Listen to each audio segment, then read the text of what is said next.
This episode of the Everything Matters podcast is brought to you by BeLegendary.coach, where we transform leaders into legends. Are you a senior leader, entrepreneur, or executive looking to take your leadership to the next level? Are you dealing with things such as imposter syndrome, concerns with whether or not your leadership is lingering long after you've completed face time? Looking for new and innovative ways to connect with your team and to gain buy-in from stakeholders that you deal with on a daily basis? If any of this sounds like something that you're dealing with and you would like to take your leadership to an extraordinary level, your effectiveness to a legendary level, visit BeLegendary.coach. That's www.belegendary.coach and schedule your free performance analysis today.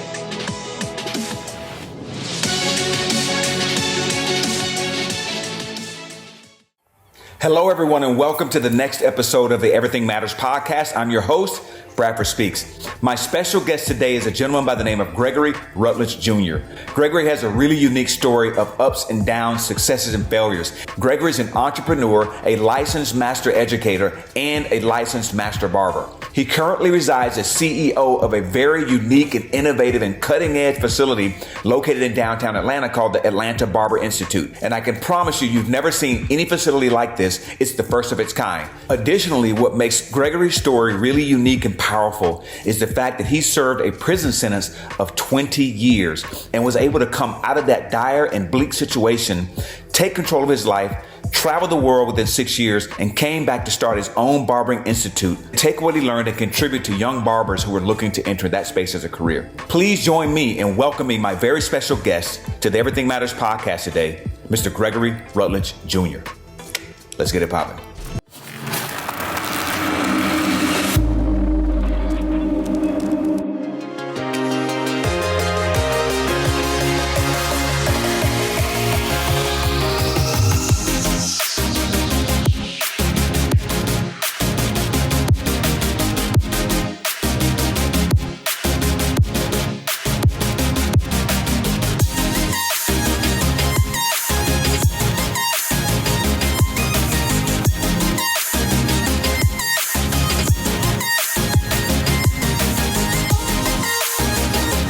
Gregory Rutledge Jr. Greg, thank you so much, man, for joining me today on the Everything Matters podcast, brother.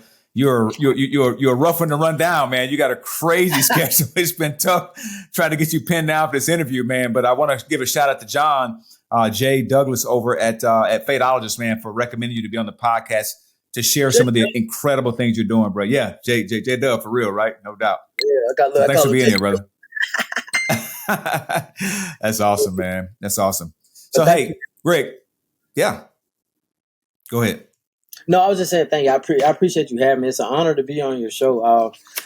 Jay made mention to me, and once he mentioned to me when he was doing it, I went and did some research, and I love what I got a chance to see, so it's an honor to be a part. Definitely awesome, an honor to be a part.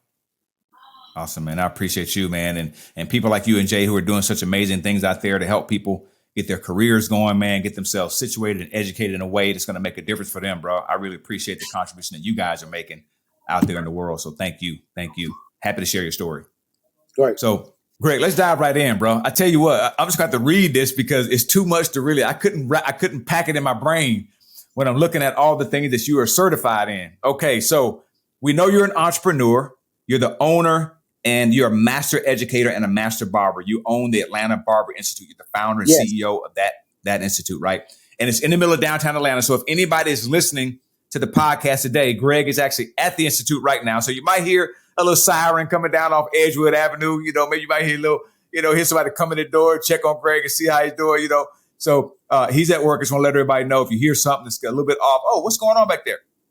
He's grinding right now, but he took time out to be with us on the podcast. So again, thanks, Greg.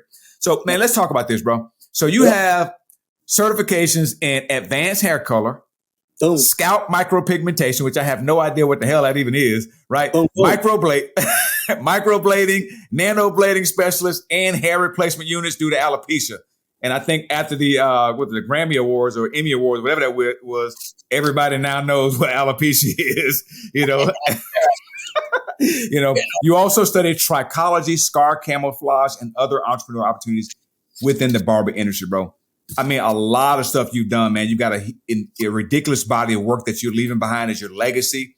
And I'm just so excited for you to share. So, as when I talk to Jay, it's interesting to hear when barbers first get this interest in barbering, right? So in your story, you told me I was about 12 years old, man. I picked up my first pair of clippers. So talk to us about how that went down, man. At 12 years old, what's going on? What got you inspired about barbering?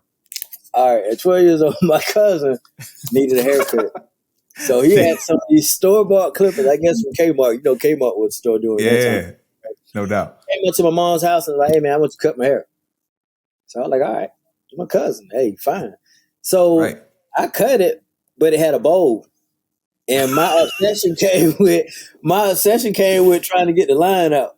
So he would let me cut his hair all the time. And then I got better and better and better. I learned how to get the line out. Cutting hair, I just want to get the line out. That's it. So once I learned to get the line out, then everybody was like, oh, you pretty good. You can try me. You want to cut my hair? So when you say the line, you're talking about the line from the fading it in, like blending it in and making trying to fade that line there. Yeah. So that was it took a while, but I learned it after the clippers. I believe they almost caught on fire because they got so hot at one time when I was cutting the little cord. It ain't the industrial cord. So it got little flimsy so. Right. But that's crazy. That's awesome, man. Great story. Yeah, I recall when I started picking up clippers too. It was probably around the same time. I was a little bit older than 12.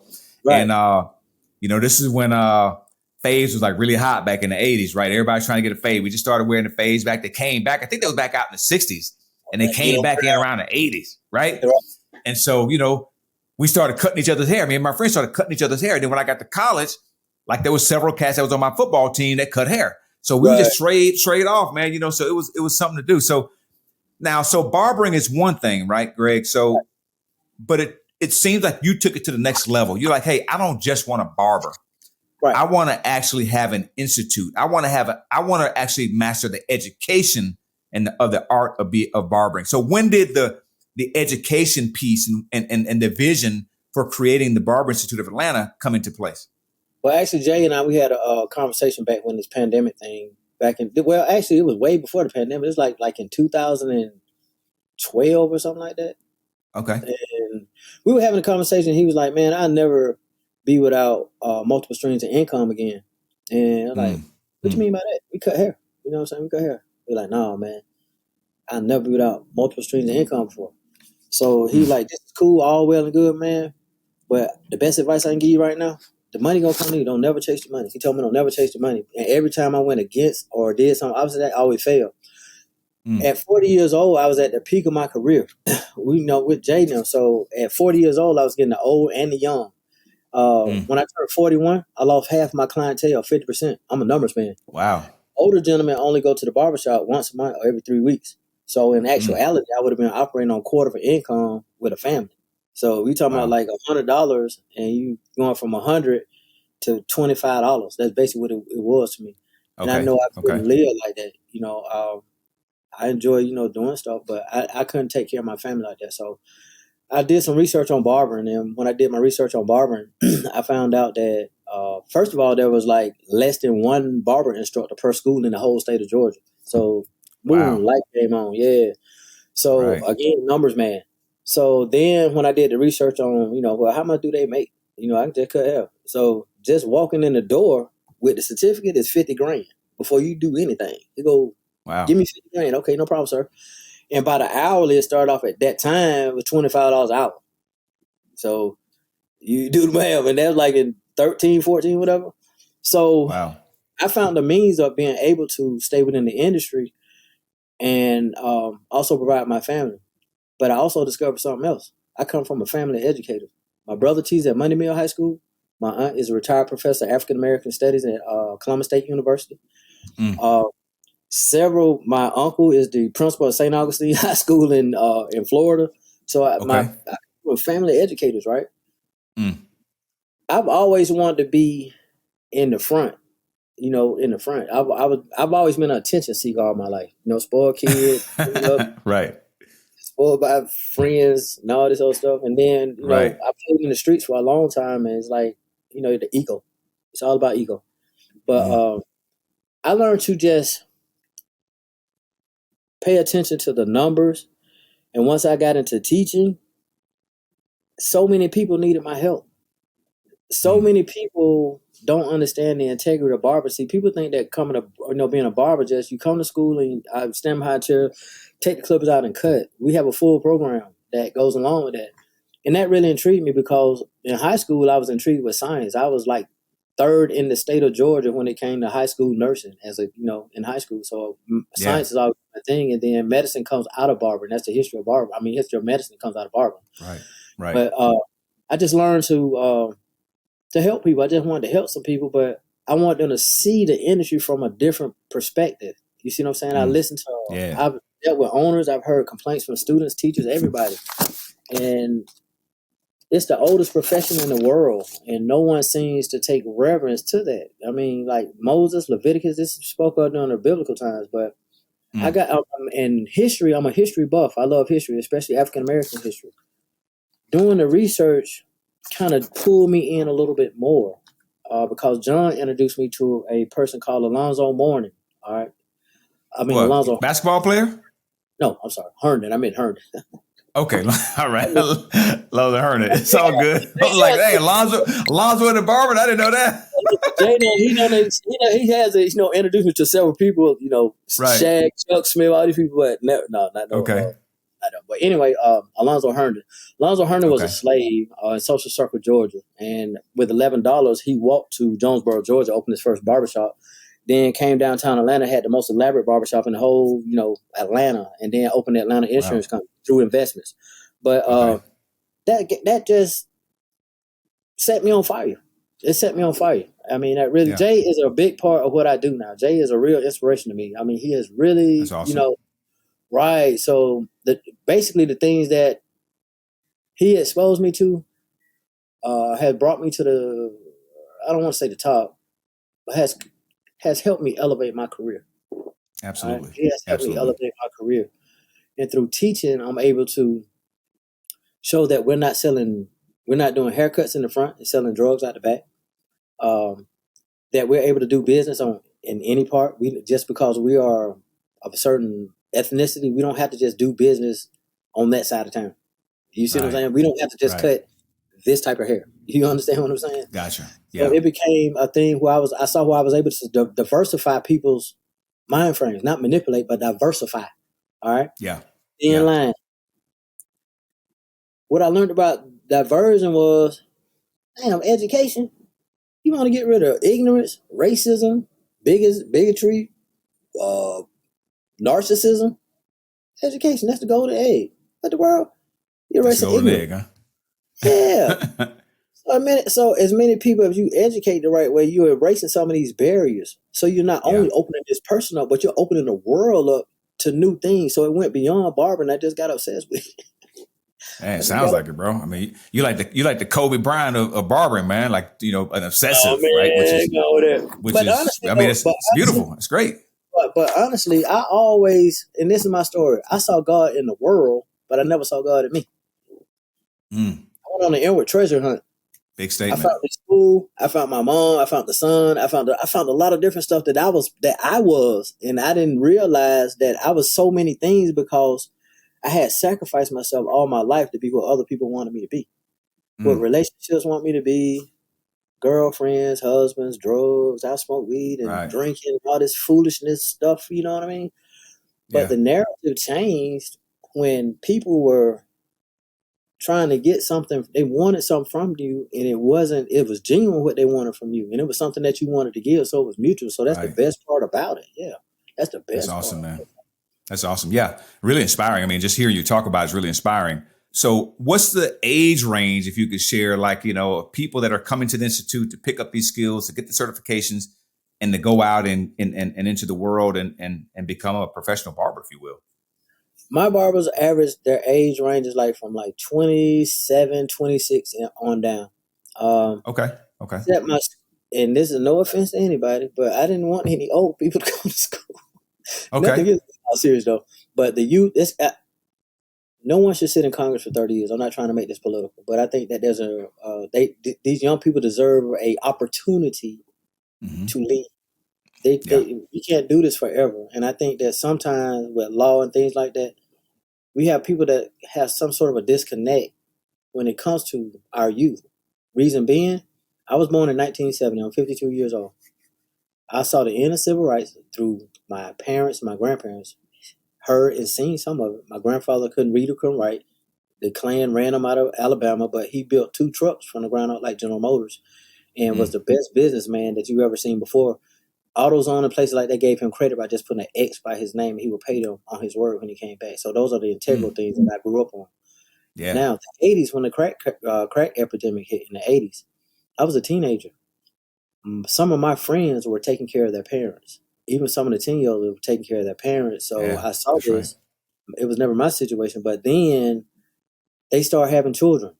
I took care of my mom and dad. They was on drugs. Y'all don't need nobody. So they only implemented what they knew.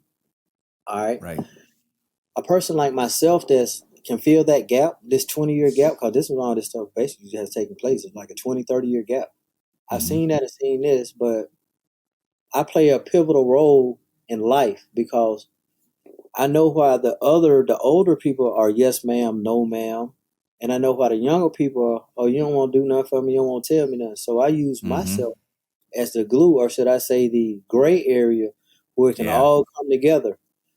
So the 27-year-olds, the 26-year-olds that I'm attracting, they're getting an understanding of how older people see things and how they project things, how they, how they present things.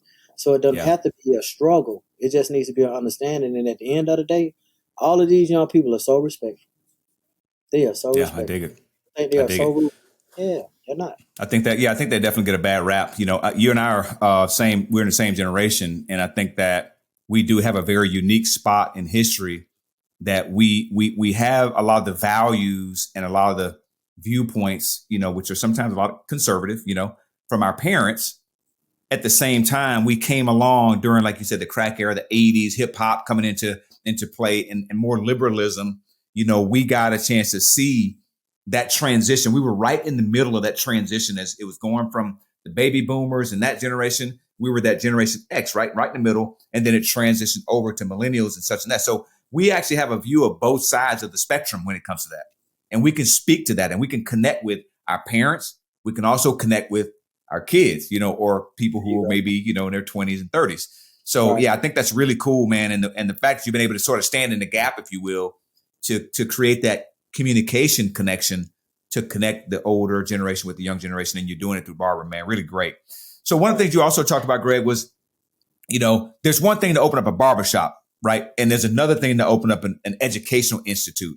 Talk to us about some of the red tape. And I know there was a bunch of them. You talk about state, federal, all that kind of stuff, right? This stuff comes up. So talk to me about some of the challenges that you came up against in getting this institute off the ground and getting it, legitimized, if you will. Still fighting with them, really, to be honest with you. I dig it. But, all right, yes, there are federal, state, and local regulations. The education part, the Department of Education is, first of all, when you open an institution like this, you have to be able to financially run it by yourself for 2 years before they even offer you a lifeline, any help at all.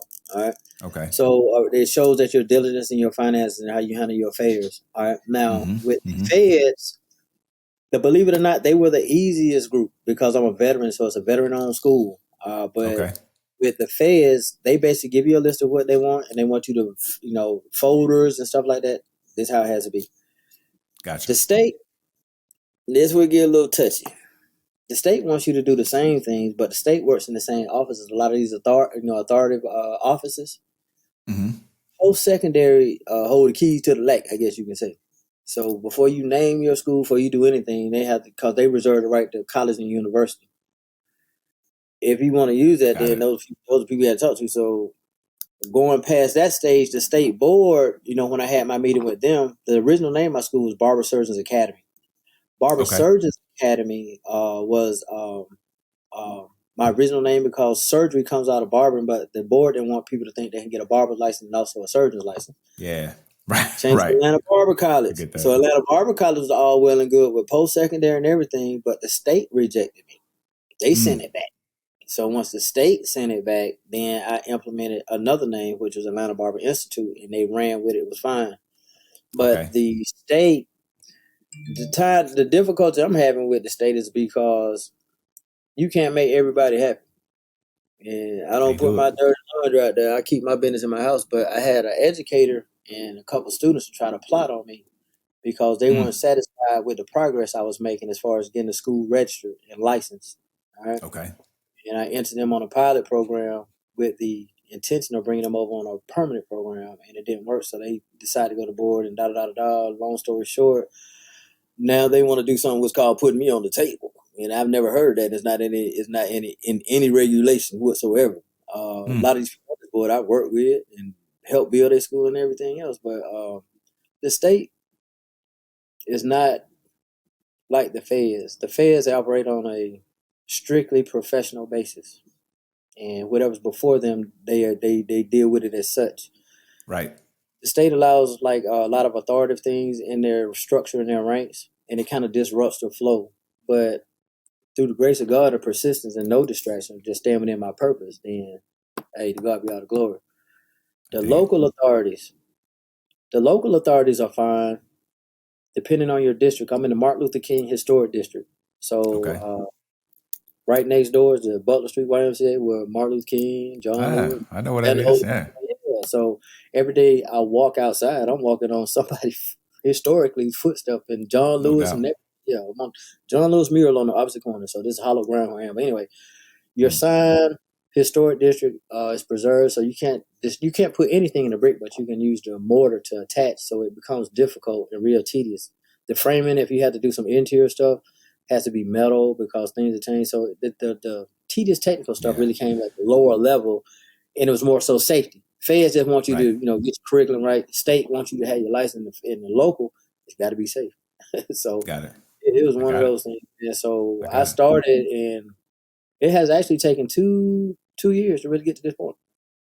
And if you Wow. really want to take technically, I started this project in 2015. Yeah, and it's just not Wow. coming to life. Yeah, Wow. it's not coming to So life. But what? Yeah.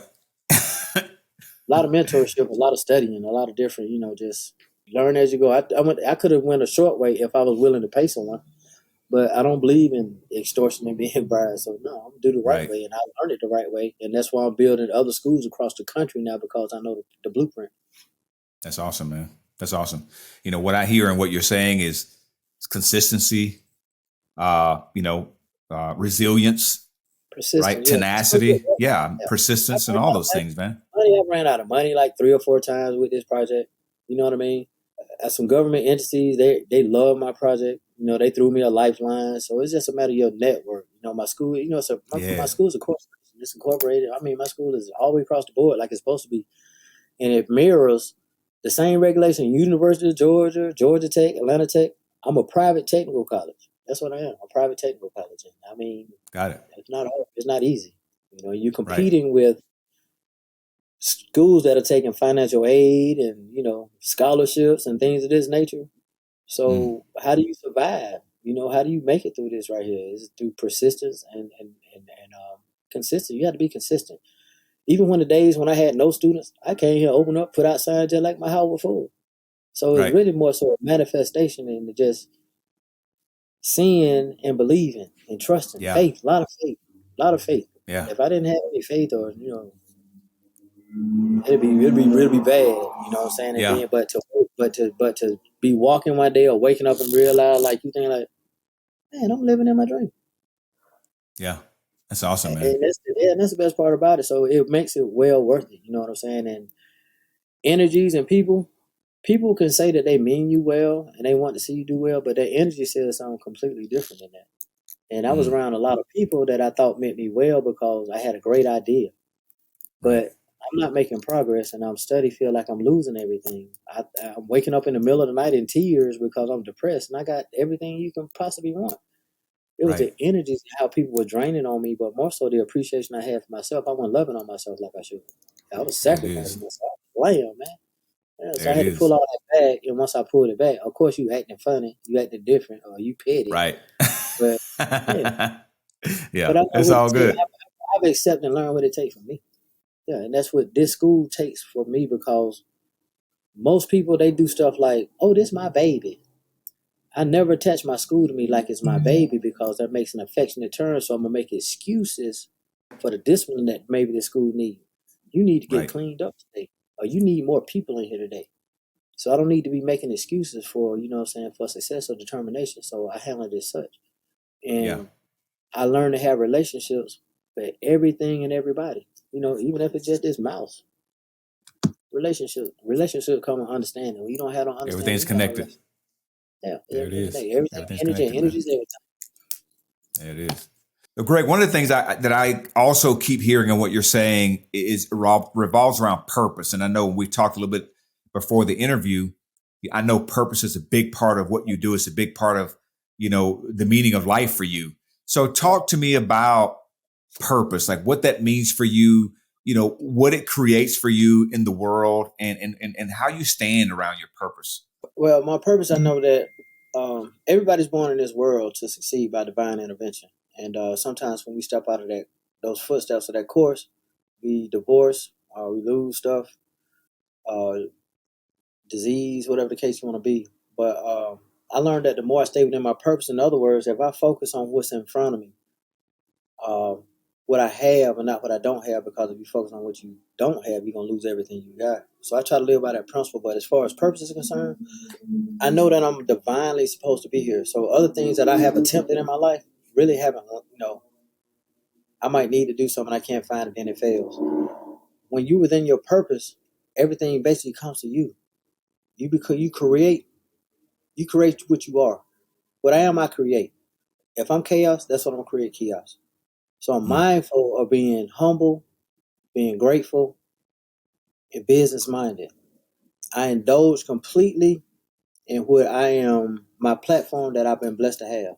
So I don't negate it. I don't get into stocks because I'm not, it's cool. I will, but right now, my purpose is this. So if I live within my purpose and I have a desire in my heart, it'll manifest itself if it's for me, if it's within my purpose. That's By awesome, staying man. within by staying within my purpose, man, I want to do a nonprofit.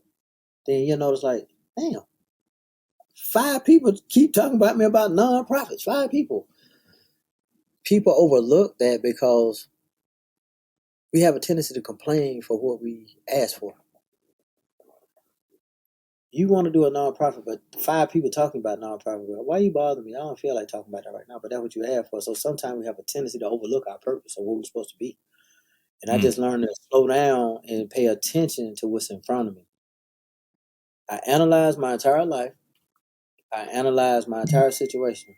I'm not a truck driver. I'm not a drug dealer. I'm not no pimp. I'm not none of that off the wall stuff. Not that all of it's off the wall, but I'm a barber instructor, and that's why I thrive. I seem to have my most success and my most peace of mind and joy when I'm in this. I can do this when there's no money. I can do this when there's all the money in the world. So from that point, they say when they engage in something and it becomes easy to them like that, and they can joyfully do it around the clock, then I knew then that was my purpose. Yeah. So once you receive your purpose, everybody think that's the end of it. This is my purpose. I'm supposed to be baking cakes. I'm supposed to be driving trucks. I'm supposed to be cutting hair. Your purpose is your platform. You got to have an office in order to do business. All business is divine business because everybody needs help and everybody's here to serve. Everybody needs help and everybody's here to serve. So I understand the point I was in. So my next thing is, do you want to be him? Or do you want to be him? I decided to be got him. it, man. I Yeah, decided to I be get him. it. By And it deciding to be sounds like, him, by deciding to be him, I don't worry about nothing. God just said build it. He didn't say pay for it and all that stuff. He said build it. So I built right. it. And everything that I need is provided for me. I heard that. And it sounds like, I'm hearing a lot of clarity I do performance coaching. I think I was telling you in a previous conversation, I do performance coaching. And one of the things that gets people stopped is that they are not clear about their purpose and they're not clear about what they are committed to and what they really want. People have a tendency to say they want this, but really it's that, or to say they want that and it's really this. And getting people clear about what they're committed to and what really matters to them makes the big difference, because that's what's going to predicate the actions that you take, right? And the actions are what's going to create the life, the business, or whatever it is that you want to create for yourself. So I love it that you're so clear about that. And how do you ignore responsibility to bash? How do you negate your responsibility to bask in your purpose. I gotta Well, I mean, pay. you got are you negating it, or are you just not clear about it? And that's what I'm Exactly. saying. It's like you Yeah. may not realize that you're negating it because you're not clear about what it is. And I like to that. you, or you know what I'm saying, to you or me on the outside looking in, like, what you Right. doing? That, why aren't you basking in your purpose? But And they're thinking that they're clear about what their purpose is, but they're really not. That's why they're not basking in it, because they don't know. It's purpose just is kind of not. like a blind spot, you know? Look, purpose ain't no good job. Ain't no big house. People think their purpose got a big job. Big house. I got a purpose, so this what my purpose paid me for. This would did pay off for my purpose. No, Yeah. maybe to That's a some, but result. That's a result of you being in your purpose. That's an outcome of man, you being in better your start purpose. reading my notes, man. You better get that fly off my wall. I love it, man. So, hey, Greg, I heard you mention earlier, man, that when we first started talking that I don't know if you said you were from Alabama or your parents from Alabama. Are you originally from Alabama and you moved to Atlanta at some point, or are you from Atlanta? No, I'm really from Columbus, Georgia, Seatown, clown. Columbus, That's what I Georgia. tell Okay. Okay. you. But Good no, deal. Columbus, Georgia. I've been up here since the '80s. My Okay. father always has been up here. We lived on the east side, back and forth. Um, Grandfather back in the '70s lived on Boulevard, helped build Okay. half these skyscrapers down here. My other grandfather, uh, and I just been back and forth. I never wanted to be the person that can be on one side of town. Because back in Atlanta, back in the day, you couldn't go on one side of town, but I always can go everywhere. I would do Right. everybody Yeah. loves that. So yeah. That's But awesome, Alabama, man. where my grandparents came from in Troy, and that's where that incident happened years before I even thought about. And that's Gotcha. how our family ended up here in Georgia. In Okay. Georgia. So, That makes sense. Perfect sense. So it sounds like also, you talk about your grandfathers and, what they were involved in and what they were responsible for creating. I mean, what we see in Atlanta, they were some of the pioneers of what Atlanta will become. It sounds like entrepreneurship, and really driving forward is a big part of your family history, your legacy, what you guys have created as a family. And I also know that you told me that you have your sons own and run an HVAC company. So yes. talk to me about that, how they got involved in that, how long they've been doing that, how's that going for them, and what's the plans for the future for that company? Well, they didn't want to cut no help, even though my oldest son, he had to tell me he won't learn. But anyway, my sons always worked for the city of Atlanta for a little while, and my oldest Okay. son learned about HVAC stuff, so they've always done like maintenance stuff. So Okay. my oldest son became really good, and their mother had already planned for them a company years ago. I got a phone call. I was on one of my vacations. I took a couple vacations, but I got a phone call. I was Uh-huh. on vacation, and that's what he wanted to do. So me and his mom got together, and we made it happen. I did the back end business part. She did the financials because that's what she worked for CDC, so that was she doing the age department Okay. financial. And Gotcha. my son, found the company that he wanted to do business with, and that was Reliable Heating and Air, the largest what's the Yeah. name in the state in the country, really. So we had Yeah. the second largest contract with him. Okay. Sons, they both went to Atlanta Tech. Okay. We decided that it would be family owned, and that really gave me the opportunity to figure some things out. I started a holding company, but I wasn't persistent, and I used the holding company as a protection. And the maintenance company I wanted to learn, I did right. So that was my trial basis. Got it. It's certified with the Better Business Bureau. All right, we're A+. We've been in Okay. business going on like 3 years, incorporated, Okay. licensed, insured. Right. All the things you're supposed to do. We had like three van. I mean, we're everywhere. So not only do we contract with Reliable Heating there, but we run our own personal clients as far as Okay. Rutledge maintenance service is concerned. So yeah, That's awesome. man, I'm proud of them, boy, man. Hey, listen, I wanted to have some. So that my work field, because of my vacations, I didn't get able to get a props as a father. I had to do it from a Mm. distance. So it was kind of nerve wracking when your son tiptoeing around games and doing all kind of stuff. But they got it right. My oldest son is That's my awesome. twin. My baby boy, that makes us triplets. So I had to be the example for my children, because if I'm winning, they winning. And I've learned that when I'm losing, they're losing.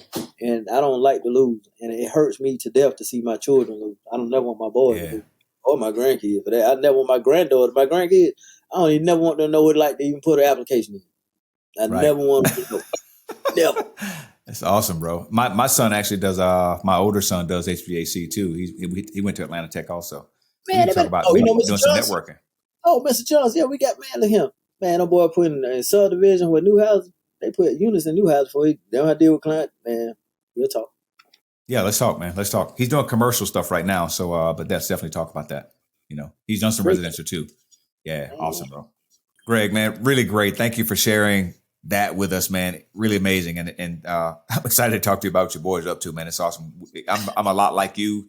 Like if my kids are winning, I'm winning, right? And that's the legacy that I want to leave for myself, is that my kids know that they're self-sufficient, that I cared about them and I love for them and I fought for them to have the life that they wanted to have for themselves, man. So and it sounds like being a father as well. I'm sure we're probably in the same category when it comes to that, man. So I want to talk about, yeah, bro. I want to talk about your greatest accomplishment, man. I mean, what you have there in the Atlanta Barber Institute is really unique. And I want you to take an opportunity to talk to the audience and let us know what's so unique about this particular institute that you just that you're creating right now, that you're building. Hey, look, the greatest thing ever happened to me when I met John Decker. Dig it. Yeah. Shout out to John, no doubt. Yeah. 3,000 square feet. State of the art, technology advanced, nothing, no pens, no pencils, no books. So when you come into the school, the students scan in for attendance. It takes their temperature. Wow. We stream everything. TVs, screens are all throughout the facility, all throughout the school. Microsoft partnered with them. Everybody uses these computers right here. I had a computer over here. Oh, everybody uses these. A little Surface? Yes. Okay. Yeah. Those are nice. So everybody's assigned one of those, and with those right there, they have a school account where first initial, last name at AtlantaBarberInstitute.com. They log into their it's like Blackboard and technical school system. My school is basically lined up the same as technical school. I wanted something that Paul Mitchell didn't have. All right. Got that. Yeah. A little bit of flavor and maybe a little bit of color. Anyway. Right. Yeah. So I put this platform together. I mean, their book, partnered with SEMA. To use my educational platform, that's their textbook, so it's loaded up into their Surface Pro. So when they come in, they grab their computer, and at the end of the last quarter of the term, then they get to take the computer home. They keep it, and then I have an FCC number, so Microsoft will refurbish the computer. So we just have some continual thing going to keep it innovative. Their money is handled through QuickBooks. I mean, I send them their first invoice, and then from there, they know their balance. They have apps on their phone. My school is the only barber school in the Apple Store, Google Store with its own app. Thank you, Jay. Nice. All right. So it has they can with students, wait list, holding list, AR tool, augmented reality. We have an augmented reality tool that's here where we do anatomy with. Silicon Valley back in the day wanted to charge me like several $1 million. Found the company right here in Georgia that did it for pennies on a dollar. Nothing. Not even $5,000. Come on, man. Right. That's awesome, bro. Better. Yes, a whole lot better. So nowadays, young people have a phone or a tablet or something in their hand. My education field is stagnated because all service schools are doing things the same way. They issuing a textbook. They're giving pads, note, paper, and it's all done the same way. And they wonder why the retention is not there. So also with me setting up this completely digital platform with this school in partnership with MARTA, Visitech USA, Microsoft, and the list goes on. Invest Atlanta, it goes on and on and on. But anyway, the digital platform has allowed me to help small independent schools to be competitors with the larger financial aid schools because of technology. The newer, the bigger, larger schools, they have the technology, but they don't have the intimate technology. The generalized technology is, TVs, computers, teacher screen. Students still got a book. They still send them to the bookstore, $300 and $400. Right. One platform, you don't have to buy no book, and for $200+, you can have that access to that textbook electronically for 2 years. Because all they're going to do is they'll put it on the shelf and throw it away anyway. So it's also a green school. All right. So there's a lot of incentives when it comes to this. And so it's how you structure. But I had a chance to study on vacation, and I came up with some things that technology-wise has to be in place. But the green school is a bonus. No one has a green school. No, I Mm, mean recycling. I have the whole nine here, the whole nine. So the students come here because of the retention and things that are available in the facility. Now, the corporations that want some help and the nonprofits that we service and we help serve the community, right. they come in. Yeah, so when they come in, it's something totally different. Yep, they see something totally different, but they're willing to, to support, That's support that. awesome, That's man. education. This is education. This is education. Yeah. It's like one of those, so they have these STEM schools, there's science, technology, I think it's engineering and math, right? So you have a STEM school as a Barber Institute, which is crazy. I've never heard of that before. So what Science. you're doing is definitely groundbreaking. Dude, if I know anybody's wanting to go into barbering, I'm sending them to you for sure. Hey, you the first one in the world. I know about a podcast. First one in the world, bro. You on my podcast. Y'all heard that? Everything Matters, baby. We got Greg Rutledge on the show. I tell Awesome, you, brother. listen. This is my what's name, and you see that the first barber school, the Wow. world's first digital barber school in Right here Atlanta's in the A. barber school. Yeah, right here in the A. Yeah, right here in the A. Incredible, man. Outstanding, brother. Outstanding. All right, Greg. Outstanding, man. So, one of the things that I really like to focus on in the Everything Matters podcast is what are we doing to make a difference? And you and I, same generation, what are we doing to make an impact? And it's part of the reason why I started the podcast, so I could actually have a voice out in the world to make an impact on young, old, whoever's willing to listen, right? So what you're doing is outstanding. And the way you designed everything is really innovative, man. It's right on the cutting edge. And it targets potential, for the most part, your target audience are those, young adults, millennials who are in their, mid to late 20s, somewhere in that range, right? And it could be male or female. So let's say someone says, hey, you know what? I want to learn how to be a barber, right? Obviously, they want to enroll themselves in the Atlanta Barber Institute. But let's say someone's like really, ambitious like yourself. And they say, man, I like this concept, this idea that Gregory's put together. Wonder if I could open up one in New Orleans. I want to open up one in Miami. I want to open up one in Tampa. How would that work? If someone wanted to like open up their own or, compete against you or maybe partner with you in some way. What do you say about that? Well, competition. I don't compete because I believe that we all, if you have a school and I have a school, then the only thing we should be discussing how to better education for these students. It ain't no competition. Got it. You Yeah. know what I mean? But if for some people think like that. For the one that think like that, I'll team with you. Make sure your money right, cause it's expensive. It's a little pricey. Yeah, but I think it. it's not paid. But in the long run, I have a matter of fact. I'm working on cover. I'm working on 3 schools out of state now: Texas, Nevada, Mississippi. Right now, And why those states? Why did you choose those 3? Nevada because I have a friend that's out there that's teaching. We talked together, Okay. and he gave me the 911. I'm ready. Deep. Texas, I have a gigantic market for one, huge market for one, right? But Texas, I'm working with an NFL player, and he's a barber, and he was a barber before he went in the NFL and all that stuff. So he's opened his own school. So it's his, but we're using this right here so that he can sustain the 2 years till he's ready to take financial aid. So the reason he was actually referred to me by my mentor. Then the last person in Mississippi, I lived in Starkville for a second when I was married, and my first barber license came from Mississippi. My first license came from Mississippi. I went to barber school. That's why I went to Mississippi because coming off vacation, I wanted to try something different. I didn't want to come back to the city and get my feet up on them. So when I came back, that's when I left there and went to John. But I would I'm working on our franchise. I'll set you up in our franchise. Yeah, I'll set you up in our franchise, and if you don't want my brand or whatever, then we can negotiate something that'll be beneficial for your school. But and I'll be honest with you, right now the 3 that I'm doing for free.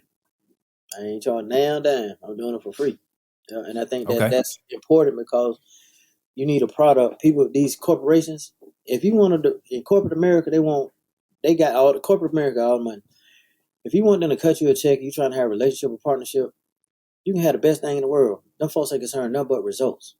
So these students right Facts. here that are doing for free, they're gonna be results, and then I can take it and I can make it something higher. Right now, it's Right. all you know. What the folks say, I got it digital. Oh, da da. You know what they say? Oh, that's nice. It's pretty neat. Right. Good idea. They ain't left a What damn kind of results are you producing? Right. results. Yeah. Yeah, because they want to invest in results. They invest in loan. They invest in results and solutions. I'm basically asking them to get some money, put some money in the problem. When you asking people to come in and invest in your business, you look for people to invest in your problem. Yeah. Your problem number one financial because you can't afford it by yourself. So Right. you have to invest in your problem. So corporation they ain't gonna invest in nobody's problem unless you just something. But that's very That's rare. awesome. They invest in results. So I know how Indeed. to get the results. Yeah, I know how to get the results. Yeah, but I That's work with awesome, any man. I build That's your school. awesome. Yeah, I help anybody. I don't care. I just want you to have Okay. as long as you put out quality people in the right way, man, I don't care. You can have 10 schools to my one. I don't care. Yep, I just love the that, right man. people. I love it. And this is exactly why, this is the kind of mentality and the kind of heart that I like to have on the podcast because you're an inspiration to people, man, who are looking to do something and you're selfless. And it's not all about you. Like it's about really serving and helping other people. You see yourself as someone who makes a contribution to other people's greatness. And I think that's what's missing in the world. People giving, you get what you get and that's fine. I mean, there's nothing wrong with that. Get what you get. But, I think the true joy of life is seeing something live beyond you, seeing Right. something that you created live beyond your time, man. And that's what you're doing. So I really want to acknowledge you for what you're committed to, man, and the difference that you're making, not only here in Atlanta, but obviously in 3 other states coming and potentially more states to follow. So really great stuff, brother. I Really ain't gonna mention where I'm at. Man, then, matter of fact, God, I got something going on in Bermuda too. That's look on at you. another podcast.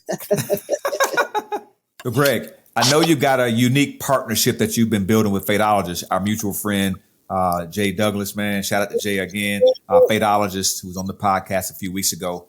Talk about that partnership and what that looks like and what it means to you and what you guys are looking to create together. Okay. Jay has always had a nonprofit and also, you know what I'm saying, the brand, the shop.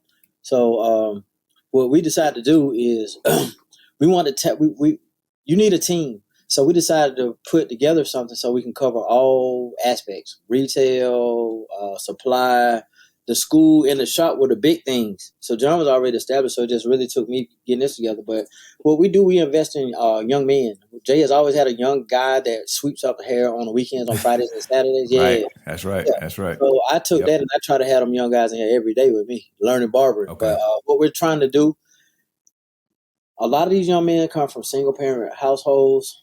Mm. My background is I'm trying to eliminate recidivism. My thing has been with recidivism, giving people an opportunity to provide for themselves. With this partnership, we can bring in people that are just new or seasoned, and I can educate them in the way that John and I know that these people are supposed to be educated. So for now, we can, when you leave Duke, you already know what Fortune 500 you're going to. So the student has the Yeah. option of going to this Fortune 500 that we have, understanding with, and then they can completely build on the platform. So they love what they get from me, and they know what I, they know how I handle my business. But if I send them somewhere like with Jay, you're only compounding on what you learn here. So now you finna get into the Right. real meat and potatoes. I gave you the foundation, so the education doesn't stop. It don't have to be Fadeologist or Atlanta Barber Institute. Me and John, we cool with the brand. He taught me how to, your brand is your brand. You ain't got to prove nothing. He taught me that. Right. So Right. once two owners or CEOs they get past that, then it's wide open. So our wide open thing is helping people. We trying to get them in the industry, get them right. We trying to have farm Right. systems for Fadeologists, farm system for Atlanta Barber I Institute, like that. and whoever else got a Yeah. barber shop out there. You see what I'm saying? But we want Yeah. this to be the premier school that's going to put people into the industry. We want this to be the epitome. When I went through the name change, John is the reason that I got the name. I told him Atlanta. That man put down what he was doing and called me. He don't normally do that. I was just saying. He was so excited. He was like, man, you had the opportunity to be the Atlanta Braves or the Atlanta Hawks. You're a franchise that represent the city. You got That's right. Atlanta Bar. That's right. And by the grace of God, ain't nobody never had that name. He was waiting for me. Ain't He that was just something? waiting. Waiting for you, bro. Yeah, Meant so to we took be. the Atlanta Barber Institute, which is the premier school of the city, and then with Jay, with these shops, he's already the north end. The man don't have best barbershop in Gwinnett the last 30, 40, 50 years. I know it seems like it, though. I'm just, For real. in It's like, Lord have mercy. 2013, we won best barbershop in the nation. It's like, ain't nothing like winning. Yeah, I mean, you can't beat that. And next is the world, right? The globe. How you do that? Yeah, That's so awesome, man. Yeah, it's about winning. Jay knows how to put a winning team together. So now we can, I always used to be, why you don't help us? Why you don't do that for? Why you don't do that? Because Jay used to always mind and handle his business. I wanted in.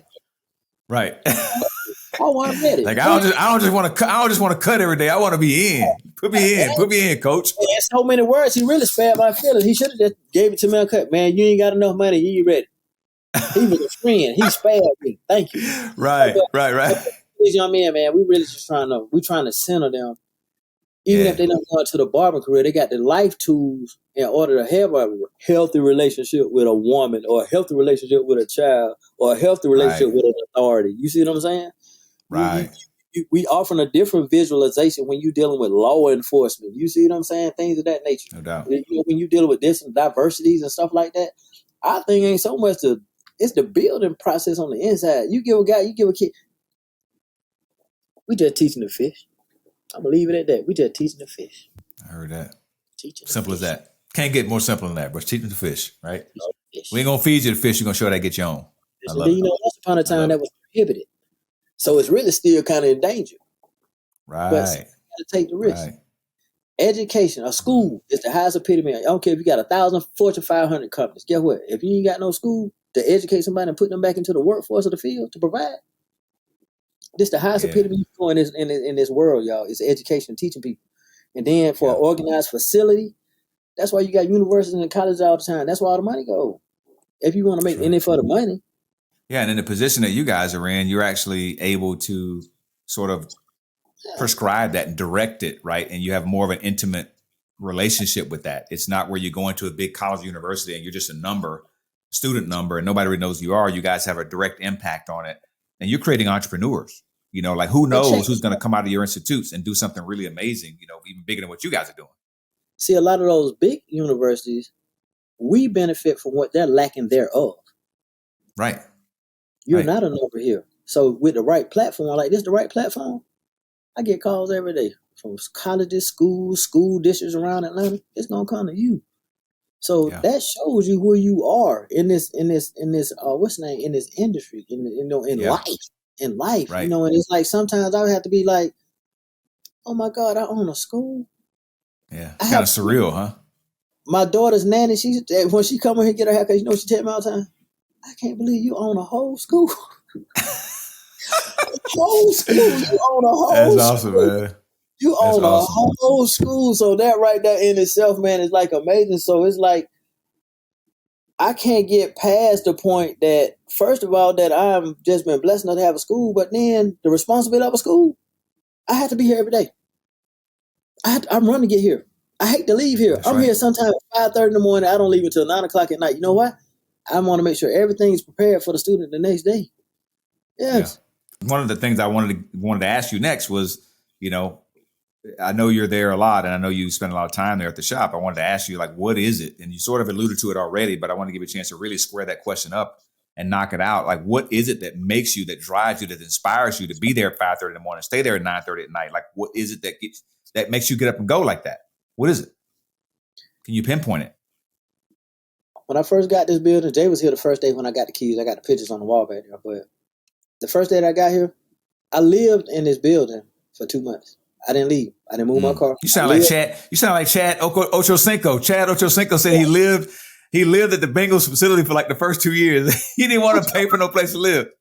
That's what I did. I didn't want to do it. I just stayed here for 2 years. It wasn't that I didn't want to pay, but it was like, right. let me tell you something. I found someone that loves me, that won't cheat on me, that's going to take care of me, and that appreciates me. Okay. She ain't going to put me out. She ain't going to never. Watch out now. She's going to stand behind me. She's going to support me 24/7. She's going to stay there for me. As long as I'm there for her, she's going to be here for me. If I do right by her, she's always going to do right by me. So I learned not to cheat.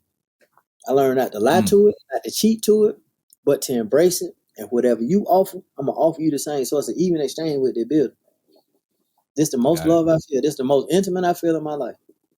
Yes, it is. It's amazing. Man. I greet my building when I walk in the door, when I turn the keys. Good morning. How you doing? I love you. I'm back.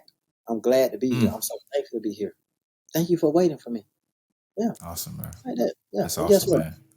I can leave and go for hours and come back. She's still gonna be here waiting on me.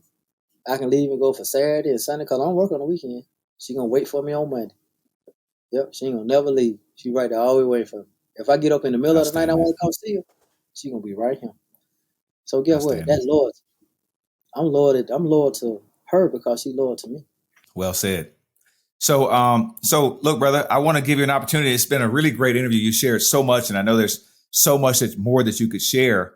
If there's anyone out there listening to the show who, is interested in maybe, taking on barbering or wants to maybe come down there and do a tour of the facility just to take a look at this state-of-the-art facility that you have in Atlanta, how would they find out about it? How would they find out about you? How would they find out, more information about the school, what you offer, et cetera, et cetera? Where would they go? Okay, you can go to https www.atlantabarberinstitute.com. We're on all social media platforms. Instagram, Atlanta Barber Institute. YouTube, Atlanta Barber Institute. Now, Twitter and Snapchat, they're going to be ATL Barber School. I own the rights to that name, too. All right, ATL Barber School. But for the most part, you can just Google Atlanta Barber Institute and everything will come up. You can't miss it. Okay. And you're located on Edgewood Avenue, right? Yeah, 212 Edgewood, right across the street from the Curb Market. If you've been to BQE, come past that parking lot, I'm right there. Yeah. All right. The purple mural on the side of the board, on the side of the building where all the African American women of color take pictures on that whole top floor there. That's me. You'll see my signs out there in the old desk. I'll be here. 8 until 8. Bro. Friday. Outstanding. Yeah. Phone number 770-280-7640. Yo, give it a call. Give it a call, everybody. Hey, anything else you want to share, man, with the audience today before we wrap this puppy up, man? It's been great. Anything else you want to share? Anything else you want to say? First of all, I'd like to tell you I appreciate the opportunity that you give me to speak on your podcast, man. That means a lot to me. I'm thankful for Jay. Jay, just I'm gonna get a shout out to him. My mother, I didn't get a chance to mention my mother. My mother, my biggest inspiration. All right. My mother's the one that rode quarters to come visit me 5 hours away and then rode another set of quarters to feed me at the vending machine. So I'm thankful for her and I try to do what I'm supposed to do so she can leave here, at peace. All right. Thinking about I'm working on an all-girls barber school. All right. Okay. If you want to be a part of that, have a nonprofit, we take all donations, in kind, whatever the case may be, because these students need help. A lot of them come from, I have students in a situation, homeless and everything else. All right. And there ain't no secret to it. But if you really want to support education, it ain't about me, man. If you really want to support education, a lot of young people need some help. A lot of them on the street, a lot of different stuff. Just came from a school on the south side. It's the poorest school in Fulton County. I'll put it that way. And get what we can go out there and help them out. Make sure they get right. But it's a lot of stuff that's going on in the city, man, where people need help. So if you're able, please reach out. If you need us to come to you, reach out. If you need some help, reach out. We ain't always, we give back. All right. We've done some. We did back to school for the big event at DeKalb County. We did back to school for Little Baby. We did his back to school. Okay. All right. There's a lot of stuff. Tri-City High School, and the list go on and on and on and on and on. So our social media page. I'm the barber instructor on Instagram. So a lot of stuff. Follow me. I'm silly now. Check it out, man. And support. We're trying to do something. We're trying to help. Pandemic, barbering, I ain't just trying to sell my field, but I'm gonna tell you this: computers and robots can't do it. Computers and robots can't do it. I feel you, man. I appreciate it. My school, all my students. Man. Mr. Harris, my mentor. Oh my God, he'll kill. Mr. Harris, number one man in the state. My mentor over 10 years. Yeah. Ms. Brusso, 86-year-old. All my man. Thank you, everybody. Everybody. God, thank you, everybody. I appreciate everybody, man. Awesome, man. Well, I thank you, bro. I thank you for who you are, and I thank you for everything that you're doing and having such a huge heart to help other people, man, and your drive to continue to strive for new heights, open up new paths and gateways for people to to thrive, man. And it's inspiring for me, and you make me want to go, bro. So go harder. So I appreciate you for coming on the show and sharing your story again. And, keep us posted, man, on things that go on. I'm going to make sure I follow you on your social media as well. And I look forward to having this episode air and sharing your story with the world, man. Thank you so much. Hey, one time for the face squad, Kerry, Marcus, all y'all, Howard. Yeah, all of y'all. That's what's up. Hey, sport. Yep, appreciate it, man. Greg, I appreciate you, brother. All right, man. Thank you so much. Thanks a lot, man. My pleasure. Anything you go. Thank you, brother. I appreciate it, man. Take care. Right. Yeah, I'm going to hit you up on that for sure. All right. Thank you. All right. Later, bro. Thank you. This is Doris Brown's baby boy. We out.